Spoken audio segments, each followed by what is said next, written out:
우리는 시편 61편 말씀을 읽었습니다. 본문에 보면 다윗의 시 인도자를 따라 현하게 맞춘 노래라는 제목이 붙어 있습니다. 그러니까 시편 61편 말씀은 하나님 앞에 예배할 때 쓰는 찬송가 가사였습니다. 시편은 구약성경 시대, 특별히 제2성전 시대 바벨론의 포로가 되어서 귀환해 왔던 그 백성들이 하나님의 제단에 나와 예배하며 하나님을 높여드리면서 찬양했던 찬송가입니다. 시편은 5권으로 구성되어 있는데 1권은 다윗의 시를 중심으로 기록되어 있고 2권은 고라 자손이라는 사람이 이제 시를 편집한 시이고 3권은 아삽의 후손들입니다. 그러니까 고라 후손과 아삽의 후손들은 성전에서 성가대원으로 하나님 앞에 봉사했던 사람들입니다. 그들은 유급 성가대원들이었습니다. 이렇게 하나님 앞에 예배하는 예배, 사실 하나님 앞에 예배하는 예배가 축복이었습니다. 포로에서 귀환해 왔던 그 백성들은 하나님 앞에 예배하는데 온 전심을 다해서 하나님을 예배했고 그 예배가 지금 우리들에게까지 미쳐지고 있습니다. 오늘 1절 말씀과 2절 말씀을 볼까요? 하나님이여 나의 부르짖음을 들으시며 내 기도에 유의하소서. 내 마음이 약해질 때 땅끝에서부터 주께 부르짖으오리니 나보다 높은 바위에 나를 인도하소서. 이 다윗이 하나님 앞에 고백합니다. 하나님이여 나의 부르짖음을 들으소서. 내 기도에 유의하소서. 한국어 성경에 내 기도에 유의하소서라고 번역이 되어 있어요. 좀 번역이 생뚱맞습니다. 유의하다라는 말이 무슨 말인가요? 건강에 좀 유의하세요. 이런 말을 할 때 건강을 조금 더 신경 쓰고 조심하고 관심을 갖고 혈압도 체크하고 다 체크해 보라는 이야기예요. 기도에 유의해달라는 말은 사실은 그런 의미는 아니에요. 번역이 좀 잘못된 것 같아요. 영어 성경에 보니까 여기에 1절 내 기도에 유의하소서라는 말이 Listen to my prayer라고 되어 있습니다. 무슨 말입니까? 내 기도를 들어주소서라는 탄원입니다. 1절 말씀에 보니까 내 부르짖음을 들으시며 내 기도를 들어주소서라고 거듭해서 강조해서 하나님 앞에 요청하고 탄식하는 거예요. 짧은 구절에 내 기도를 들어주십시오, 내 기도를 들어주십시오 이렇게 이야기하는 것은, 고백하는 것은 그 기도가 너무너무 간절한 기도임과 동시에 그렇게 기도하지만 하나님이 침묵하시고 계시다는 것, 응답이 없다는 것이에요. 그래서 2절 말씀에 내 마음이 약해졌습니다 라고 고백하는 거예요. 기도를 하는데 기도가 응답이 없으니까 마음이 약해진 거지요. 열심히 기도하고 있는데 하나님은 침묵으로 일관하고 있습니다. 누가 기도하고 있는데? 다윗이 기도하고 있을 때. 여러분, 다윗이 열심히 기도하고 있을 때 하나님이 침묵했다?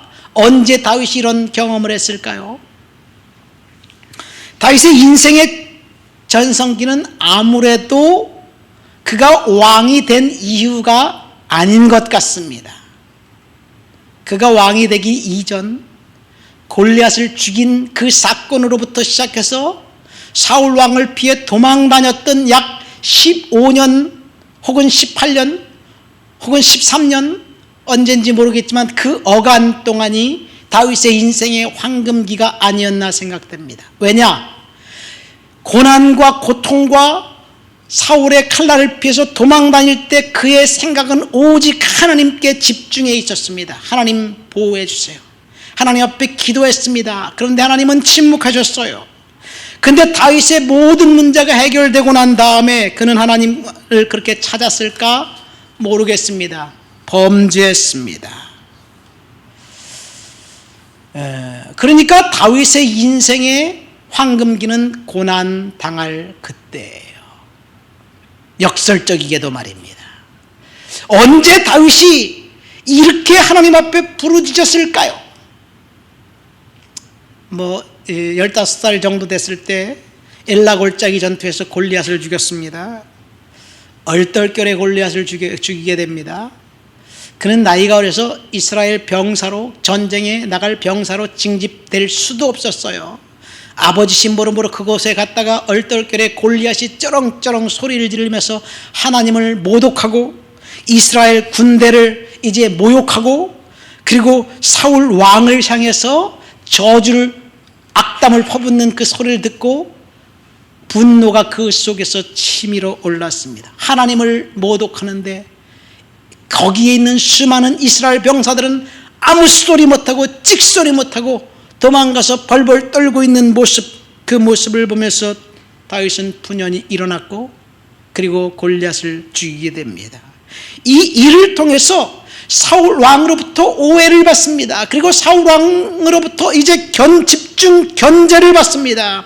처음에는 사울이 자신의 의도를 감추고 블레셋을 통해서 다윗을 죽이려고 합니다. 그래서 다윗을 불러서 너 블레셋 병사들을 죽이고 와라. 그럼 내가 내 큰딸 메랍을 주겠다. 너를 사위로 삼겠다. 왜냐하면 사울이 골리앗을 죽인 자는 사위로 삼겠다고 이미 약속하셨거든요. 그러니까 내가 큰딸 메랍을 줄 테니 블레셋을 이제 전쟁에 나가서 승리하고 와라. 그래서 다윗이 나갔습니다. 사울은 다윗을 죽이려고 올무에 빠뜨린 거예요. 그러나 승리하고 돌아왔습니다. 그랬더니 왕이 메랍을 다른 사람에게 시집을 보내버려요. 두 번째로 또 블레셋 내려가서 포피 100개를 비워와라. 임진왜란 때 귀무덤 있는 것처럼 귀를 100개를 잘라고 오라는 이야기와 똑같은 말이에요. 그래서 다윗이 이번에도 가서 블레셋 병사들을 죽이고 포피를 베껴왔습니다. 살았습니다. 그러니까 블레셋의 손을 통해서 죽이려고 하는데 자기 뜻대로 되지 않아요. 그러니까 이번에는 창을 던져서 직접 죽이려고 합니다. 3번씩이나. 그래도 실패합니다. 그러니까 3,000명의 병사를 동원해서 샅샅이 뒤지면서 다윗을 죽이려고 합니다. 그러니까 다윗이 도망다니면서 최악의 가장 슬픈 순간, 가장 어려웠던 시기는 언제였을까요? 초창기? 블레셋 병사들을 죽이려고 갔을 때? 아니면 다윗을 피해 도망다니면서 블레셋 왕 가드에게 찾아가서 수염에 침을 질질 흘리면서 살려달라고, 나를 좀 보호해달라고 이렇게 요청했을 때? 아니면 녹당의 제사장에게 갔는데 사울이 제사장 85명을 죽여버렸을 때? 여러 상황들이 있지만 아마도 가장 끔찍한 사건은 사무엘상 30장에 나와 있는 시글락 사건이 아닌가 생각됩니다. 이 시글락은 블레셋 도성이에요. 그래서 블레셋 왕에게 찾아가서 자신을 의탁합니다. 블레셋 왕에게 충성 맹세를 합니다. 그리고 살았습니다. 근데 이스라엘과 전쟁에 다윗의 병사들을 이제 징집시켜요. 그래서 전쟁에 차출되어 나가고 성에는 노인들과 여성과 어린아이만 남았습니다. 물론 하나님의 도우심으로 3일 만에 전투에 참석하지 않고 다시 돌아와요. 왜냐하면 블레셋 다른 장수들이 다윗이 혹시 배반해서 사울과 연합했으면 우리가 곤란할 것 같으니까 다윗을 보냅시다. 그래서 보냅니다. 와보니까 성은 함락되었고 불탔고, 그리고 사람들은 다 잡혀갔습니다. 정말 어처구니 없는 일이 벌어졌어요. 가족을 다 잃어버렸습니다. 근데 중요한 것은 이들이 어디로 갔는지, 누가 잡아갔는지 알 수가 없어요. 그러니까 이 상황을 성경은 이렇게 기록하고 있습니다. 백성이 자녀들 때문에 마음이 슬퍼서 다윗을 돌로 치자 하니 다윗이 크게 다급하였으나 그의 하나님 여호와를 힘입고 용기를 얻었더라. 가족을 빼앗기니까 15년 동안 다윗을 따라다녔던 다윗의 추종자들이, 다윗의 신하들이 다윗을 죽이려고 합니다. 얼마나 마음이 원통했으면 그랬을까요? 이때 다윗이 하나님 앞에 위기의 순간에 먼저 제사장 아비아들을 불러서 예배하고 기도합니다. 그리고 하나님 앞에 묻습니다. 여호와여, 내가 군대를 따라 모아서 이들을 추격하면 따라잡을 수 있을까요? 그러니까 하나님께서 선지자를, 제사장을 통해서 가라, 너희가 그를 따라잡을 것이다, 그렇게 말씀하십니다. 위기의 상황에 다윗은 기도했고 예배했고 그리고 추격해서 따라갑니다.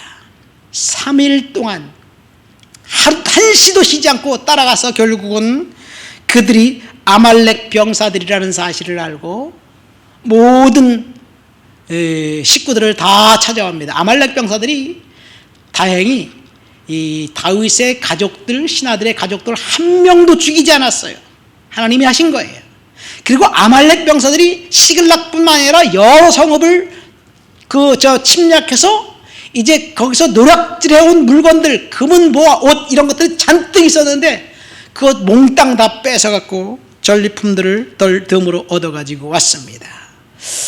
자, 아마도 다윗의 인생에 있어 가장 힘든 시기는 이 시기가 아니었나 생각됩니다. 그런데 문제는 하나님이 그토록 하나님 앞에 기도하고 부르짖었는데 다윗이 무려 15년 동안 하나님이 침묵하셨다는 것, 어떻게 해석할까요? 어쩌면 지금 우리는 다윗이 하나님 앞에 침묵했던 그 시간처럼 우리가 그렇게 보내고 있는지 모르겠습니다. 지금까지 우리가 한 것은 하나님께 충성한 것밖에 없는데 우리에게 돌아온 것은 여전히 불확실함 뿐이고, 지금까지 우리가 하나님 앞에 기도했는데 아직까지 응답이 요원할 때, 그리고 상황이 점점 더 나빠질 때 어떻게 해야 할까요? 다윗은 처절한 상황, 응답이 없는 상황, 침묵하시는 하나님 앞에 자신의 믿음을 고백하고 있습니다. 침묵하신 하나님 앞에 다윗이 뭐라고 고백하고 있나요? 3절과 4절 말씀을 보시겠습니다. 3절과 4절 우리 다 같이 한번 읽어볼까요? 주는 나의 피난처시요 원수를 피하는 견고한 망대이심이니이다. 내가 영원히 주의 장막에 머물며 내가 주의 날개 아래로 피하리이다. 하나님은 지금 다윗이 기도하고 있는데 침묵하고 있어요. 다윗의 일세 15년 동안 피해 도망 다닐 때 그때의 상황을 제가 얘기했는데, 여러분, 다윗이 15년 동안을 피해 도망 다녔다는 것, 그만큼 하나님이 침묵하셨다는 이야기예요. 침묵하시는 하나님 앞에 다윗이 뭐라고 고백합니까? 내가 하나님을 피난처로 삼겠다. 주는 나의 피난처시오라고 고백합니다. 여러분, 피난처가 뭡니까? 영어로 refuge라고 해요. 환난당한 자가 도망가서 임시로 처하고 있는 것이 피난처입니다. 이 태국도 그렇고 레바논도 그렇고 레퓨지 캠프가 있어요. 옛날 베트남 전쟁 때 배 타고 도망 다니던 사람들이 여기저기 갈 곳이 없으니까 우리나라 부산에서 맞아서 몇 년 동안 레퓨지 캠프가 우리나라에도 있었기도 했었어요. 여러분, 이 피난처에 가서 거기서 산다고 안전할까요? 임시 거처지입니다. 지금 터키와 시리아에 지진이 났잖아요. 집을 잃고 아무것도 없어요. 사람들이 생존해 있는 사람들은 어느 한 곳 이제 머물러 있으면서 정부와 각 적십자와 다른 구호단체 지원을 받으면서 살고 있는 것이 피난처입니다. 사람들이 만들어 놓은 피난처도, 그런데 다윗은 사울을 피해 도망다니면서 하나님을 피난처로 삼겠다고 이야기합니다. 제가 2007년도 한 달 반 정도 미국 아틀란타에 간 적이 있어요. 그때 사회복지를 공부할 때였는데, 공교롭게도 그곳에 가서 미얀마에서 온 난민들을 만났어요. 미얀마가 지금 그때까지는 버마였는데 버마가 미얀마라는 이름으로 바꾸면서 버마는 불교를 믿는 사람들이 대부분이 90% 이상이. 근데 버마의 산지족 그들 중에 친족, 라친족, 뭐 카렌족 이 세 종족이 그리스도를 믿는 사람들이에요. 예수를 믿는 사람들이에요. 그들이 언제부터 예수를 믿었느냐? 아도니람 저드슨이라는 사람, 버마 선교의 아버지가 있는데 그 사람이 이제 윌리엄 캐리가 인도로 갔을 때 비슷한 시대에 그거보다 조금 한 20년 정도 후에 미국에서 갔던 최초의 선교사입니다. 그의 사역에 의해서 버마의 어느 종족들이 예수를 믿기 시작합니다. 그러니까 카렌족은 한 97%가 기독교인들의 특별히 침례교도들입니다. 그런데 2차 대전이 끝나고 버마에 편입되면서 버마의 불교 그 정부군이 산족에 찾아와서 사람들을 죽입니다. 종족 다툼에 의해서 소수민족이었던 카렌족들은 이제 집들이 불태워지고 그리고 교회당이 부서지고 그리고 여성들은 강간을 당하고 죽여서 이제 이 나무에 매달아 놓고 이런 일들이 일어났어요. 얼마나 심각한 상황인지. 그래서 사람들이 산속으로 도망갔다가 다시 마을에 와서 하나님 앞에 기도하면서 교회를 세우고 또다시 기도하고 예배하고 그런 일들이 있었습니다. 이 척 콜슨이라는 사람이 쓴 책 보면 대중문화 속의 거짓말이라는 책이 있어요. 여기 보면 미얀마 정부의 명령으로 친족의 십자가가 철거되고 그 자리에 불탑이 세워진 그 사건 상황들을 이제 묘사하고 있습니다. 친족 기독교 신앙을 말해주던 십자가는 철거되고 그곳에 불탑이 세워졌다. 친족 신앙의 자유를 빼앗긴 데다가 불교의 각종 행사에 축제에 재정 지원을 강요받기까지 했다. 미얀마 정부군은 신실한 그리스도인들에게 강제 노동을 부과하고 교육 기회를 빼앗고 강제 이주를 시켰다. 사람들을 죽이니까 그것이 살 수 없어서 미얀마의 국경 근처 태국으로 넘어가 태국의 그 치앙마이 근처에 그 레퓨지 캠프에서 사람들이 삽니다. 마침 제가 2007년도에 미국에 갔을 때 그곳에서 왔던 미얀마 사람들, 특별히 그 카렌족 난민들을 만났어요. 카렌족들이 97%가 성도들인데 거기서도 열심히 예수를 믿더라고요. 내가 목사라 그러니까 어떻게 잘 알아갖고 저한테 설교를 좀 해달라 그래서 제가 카렌족 교회 가서 영어로 설교하고 그 카렌족 형제가 통역했던 적이 있어요. 그때 정말 그 10살짜리 솜니아라는 아이가 있었는데 지금도 그 아이 눈망울이 선해요. 그 난민 캠프에서 얼마나 힘들었을까. 그 미얀마 카렌족 종족 말살시키면서 그 종족을 구출했던 이야기가 람보4라는 영화에 이제 나와 있습니다. 한번 람보4를 보세요. 그럼 카렌족들이 얼마나 고통 가운데 있었고 그들이 그 신앙을 지키려고 얼마나 노력했는지 알 수 있어요. 어쨌든 다윗은 사울을 피해 도망다니면서 자기 한 몸 의지할 그것을 찾다가 하나님을 피난처로 삼았습니다. 주는 나의 피난처시오 라는 고백. 이 고백은 뭐냐? 내가 지금 고난스럽지만 하나님을 끝까지 믿고 의지하고 신뢰하겠다는 이야기입니다. 여러분, 우리가 기도할 때 지난주에 제가 느헤미야 기도를 이야기했죠. 우린 기도하면 기도에 대해서 오해를 해요. 기도하면 무엇인가 기적적인 일이 반드시 일어난다고 생각을 해요. 근데 느헤미야는 엘리야만큼이나 기도의 사람이었는데 그가 기도했으나 아무런 일도 일어나지 않았습니다. 페르시아 왕궁의 아닥사스다 왕의 술 맡은 관원으로 거기서 이제 성공적인 인생을 살아가고 있었던 느헤미야에게 어느 날 본국 예루살렘으로부터 소식이 들려옵니다. 예루살렘 성이 폐허가 되었다. 백성들이 지금 절망에 빠져 있다. 그리고 희망을 상실했다. 그런 이야기를 들으니까 그는 그 즉시 나가서 통곡하며 울면서 하나님 앞에 기도합니다. 그래서 그가 왕의 허락을 받고 이제 총독이 되어 예루살렘에 가서 성벽을 건축하는데 열심히 기도하며 성벽을 건축합니다. 엘리야가 기도했을 때는 엄청난 일이 일어났습니다. 3년 동안 비도 안 오기도 했고 불이 떨어지기도 했고 놀라운 일들이 일어났는데 느헤미야가 기도할 때는 아무 일도 일어나지 않았습니다. 그런데 아무 일도 일어나지 않았는데 느헤미야는 매일 기도했습니다. 느헤미야는 일관된 삶의 기도의 사람이었습니다. 느헤미야 1장부터 쭉 보면 계속해서 느헤미야는 기도하고 있어요. 근데 기도하는데 어떤 기적도 나타나지 않아요. 천사도 나타나지 않아요. 내가 하나님이 나에게 이런 말을 했다 이런 말도 없어요. 근데 느헤미야의 결론은 내가 기도했고 우리가 건축했다라는 것으로 끝마칩니다. 저는 요즘 어느 때보다 많이 기도합니다. 매일 저녁 나와서 혼자 기도합니다.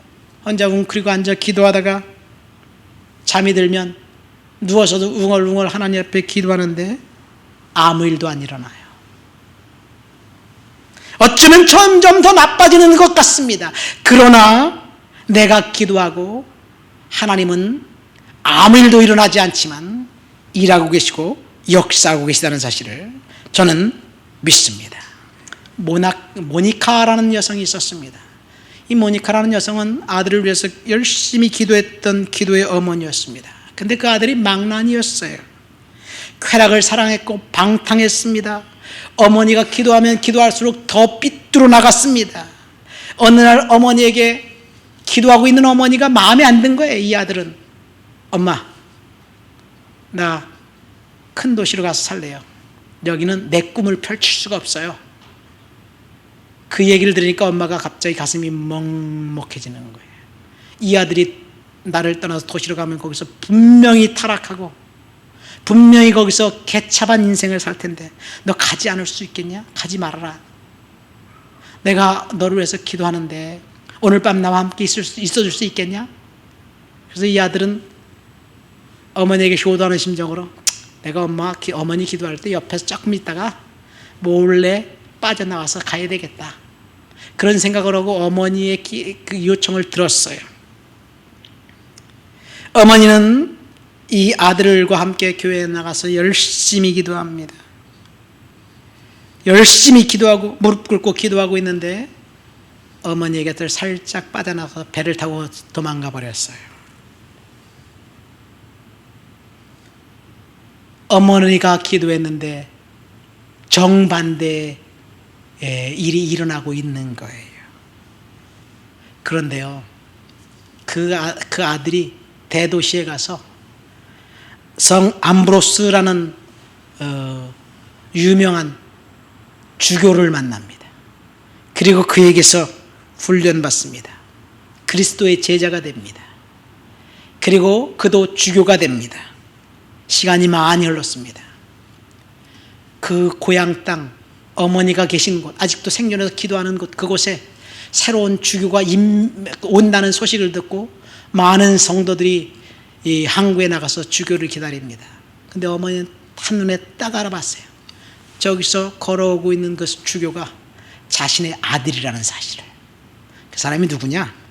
성 어거스틴이에요. 성 어거스틴은 기독교도 그렇고 천주교도 그렇고 다 존경하는 기독교의 아주 탁월한 신학자이고 탁월한 목회자이고 인물입니다. 그 어머니의 기도는 응답받지 못했어요. 그러나 하나님은 그 아들을 변화시켰습니다. 우리가 기도하는데 아무런 일이 일어나지 않는다 할지라도 우리의 기도와 상관없이 하나님은 지금도 일하고 계십니다. 믿습니까? 중요한 것은 우리가 하나님을 끝까지 믿는 거예요. 이스텔리라는 영국의 유명한 선교사가 있습니다. 이 사람이 이런 말을 했어요. 기도에서 제일 먼저 해야 할 일은 하나님을 얻는 것이다. 하나님을 얻으면 다른 것은 자동적으로 뒤따라온다. 이렇게 얘기합니다.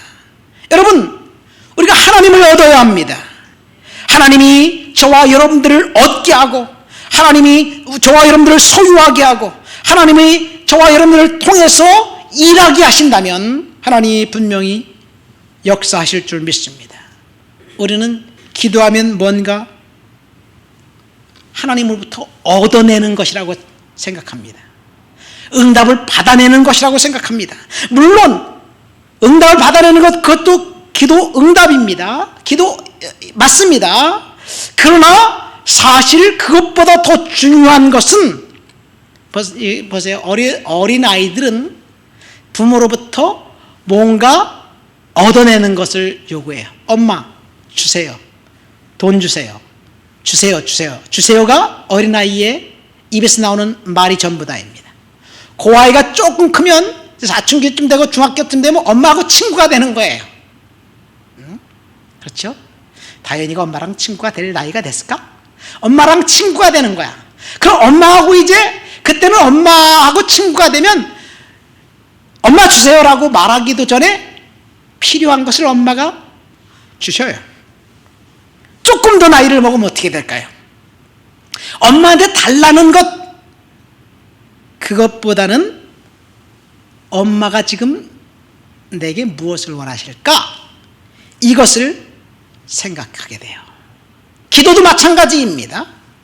여러분, 처음에 기도는 달라는 것부터 시작하는데 사실은 성숙한 성도들의 기도는 하나님의 음성을 듣는 것이 기도예요. 하나님이 지금 나에게 무슨 말씀을 하시는가 이해가 안 되죠. 기도에는요, 두 가지 기도가 있어요. 첫 번째, 관계형 기도. 하나님과 나와 관계를 맺어서 하나님의 마음을 알고 하나님께 순종하는 것. 두 번째는 간청형 기도. 우리는 간청형 기도만 합니다. 하나님 이것도 주세요, 저것도 주세요, 돈도 주세요, 교회도 부흥하게 해주세요, 치료해 주세요. 간청형 기도만 합니다. 항상 달라고만 합니다. 간청형 기도입니다. 그러나 하나님과 관계를 맺고 하나님의 음성을 들으려고 우리가 한다면 성숙한 신앙인이고 성숙한 기도자의 모습입니다. CBS 앵커인 댄 레더가 테레사 수녀님과 이제 그 인터뷰를 했습니다. 이 수녀님이 열심히 기도하는 분이잖아요. 새벽 4시부터 일어나서 기도한다는 얘기를 들으니까 이 앵커가 궁금해졌어요. 도대체 이 수녀님은 새벽 4시부터 6시까지 2시간 동안 뭘 기도할까? 그것도 매일. 궁금하지 않아요? 그래서 앵커가 물어봤어요. 수녀님, 도대체 하나님께 무슨 말을 하시나요? 그러니까 수녀님이, 기도한다는 그 수녀님이 하나님께 아무 말도 안 해요. 네? 하나님께 아무 말도 안 한다고요? 네, 안 해요. 그냥 귀 기울이고 하나님 말씀하시는 걸 들어요. 그러니까 헷갈린 거야 이제. 또 질문이 생겼어요. 그럼 하나님이 수녀님께 뭐라고 말씀하시나요? 그랬더니 하나님이 나한테 말 안 해요. 하나님 자기한테 말도 안 한대. 근데 하나님이 귀 기울이고 듣는데. 여러분, 요즘 저는 이게 무엇인지 조금 이해할 것 같아요. 아무 말씀도 안 하시는 하나님, 그 하나님을 느끼는 것. 오늘 시편에서 보세요. 아무리 기도해도 하나님은 침묵하셔요. 아무 말씀도 안 하셔요. 그때 다윗이 어떻게 하나님께 나아갔을까? 오늘 제목이 부르짖어도 침묵뿐일 때. 레퓨지, 피난처가 빠졌네. 부르짖어도 침묵뿐일 때 어떻게 해야 되나? 자, 어떤 사람이 윤리학자 존 캐버너프라는 사람이에요. 이 사람이 테레사 수녀님이 일하고 있는 죽어가는 자들의 집, The House of the Dying이라는 그런 단체가 있어요. 그곳에 자원봉사로 갔어요.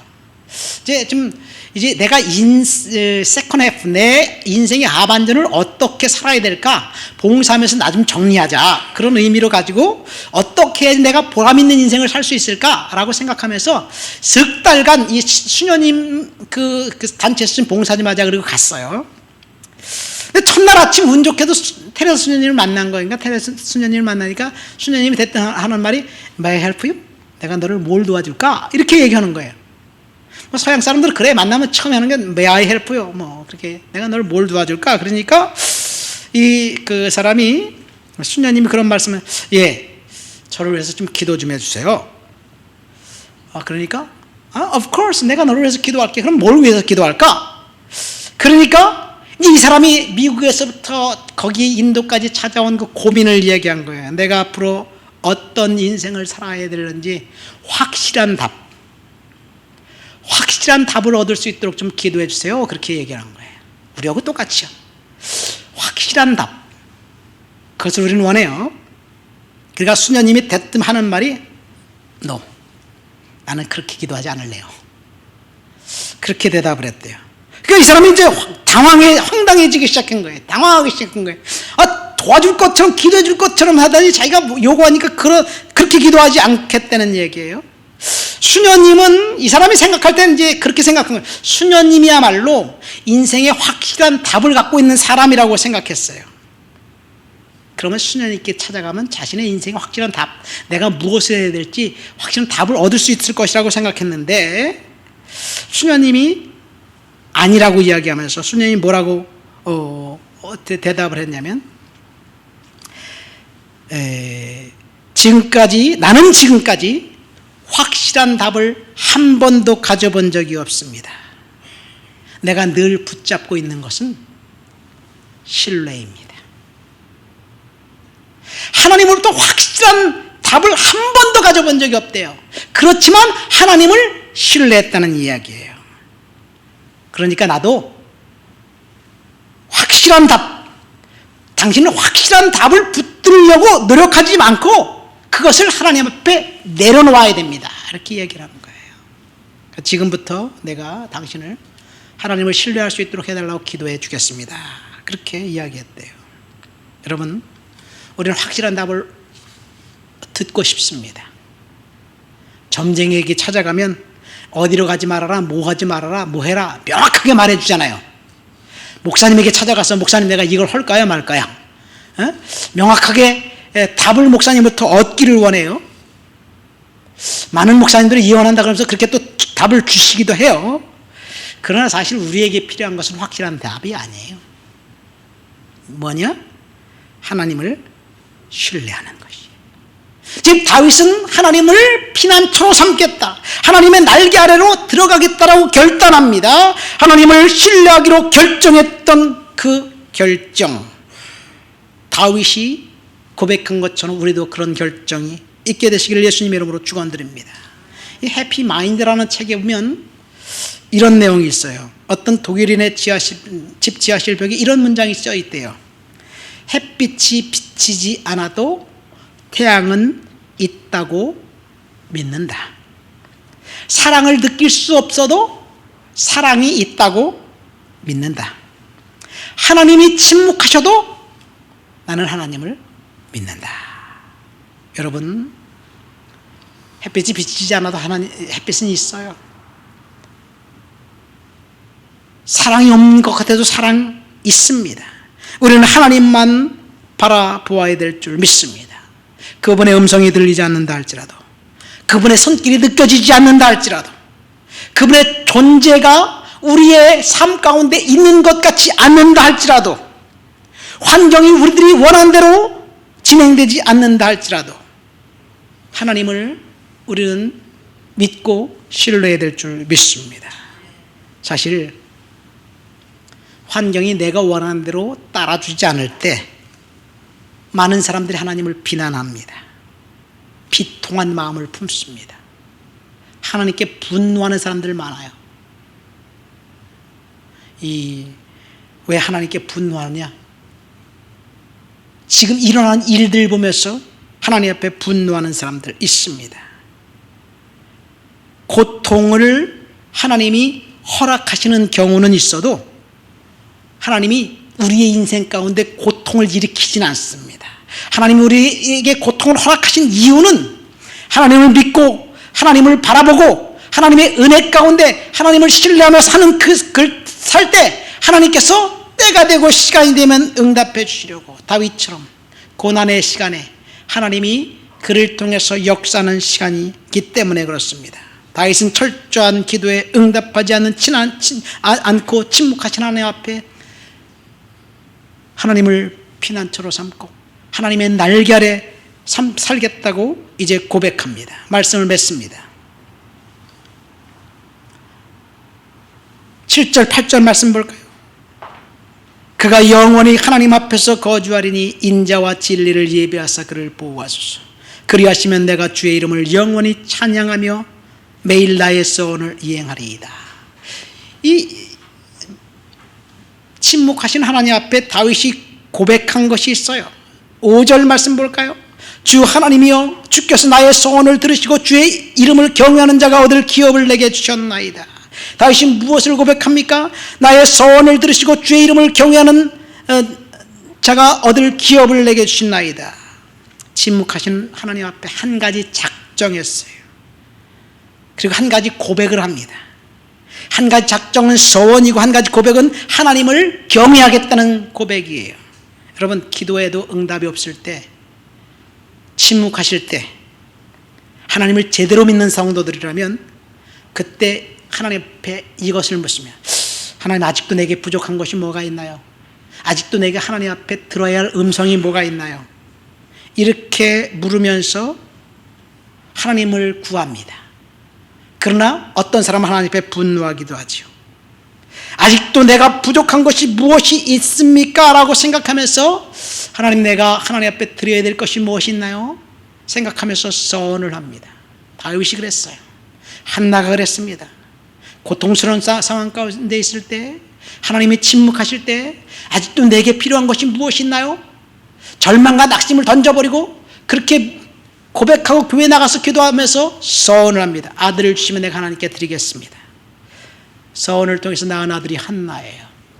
여러분, 우리가 하나님이 침묵하실 때, 사무엘이에요. 우리가 하나님 앞에 기도할 때 침묵하신 하나님 앞에 다윗처럼 서원을 하나님 앞에 아뢰고, 그리고 그 서원을 8절 말씀에 보면 서원을 갚겠다고 시행하겠다고 결단할 때 하나님의 시간이 되면 풀어줄 줄 믿습니다.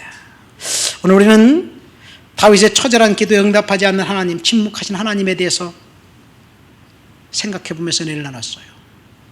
제가 오늘 아침에 사무엘상 24장을 묵상하면서 정말 은혜를 받았어요. 그 사무엘상 24장에 보면 3,000명의 군사를 동원해서 사울이 다윗을 잡으려고 그 다윗이 있는 쪽으로 계속해서 이제 조여오고 있어요. 다윗은 지금 그 엔게디 광야의 한 굴에 숨어 있습니다. 3,000명의 군사들과 함께 사울이 조여오고 있어요.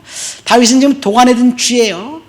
그 굴 앞에서 이제 굴을 뒤지면 다윗은 죽게 되어 있어요. 잡히게 되어 있어요. 거기서 도망갈 방법은 전혀 없습니다. 도관에 든 쥐입니다. 그런데 그 앞에 딱 왔는데 사울이 급동이 마려운 거예요. 그래서 군사들을 그 굴 앞에서 대기시키고 사울이 굴 속으로 들어갑니다.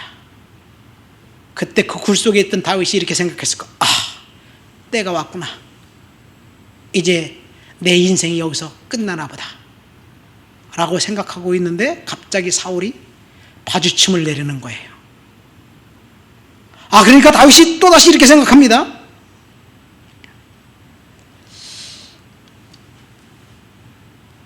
어라? 하나님이 사울을 내 손에 맡겼네? 다윗의 추종자들이 그렇게 생각한 거예요. 여러분, 그 도관에 든 쥐는 다윗이 아니라 사울이었어요. 하나님이 하신 거예요. 때때로 우리가 도관에 든 쥐였지만 하나님이 그곳에서 탈피할 수 있는 방법이 전혀 없지만 그 바로 앞에서 하나님께서 완벽하게 바꿔준다는 사실을 믿으시기를 예수님 이름으로 축원드립니다. 우리 다 같이 말씀을 생각하면서 통성으로 기도합니다. 하나님 아버지, 하나님이 침묵하실 때 믿음으로 살아갈 수 있도록 도와주옵소서. 기도합니다.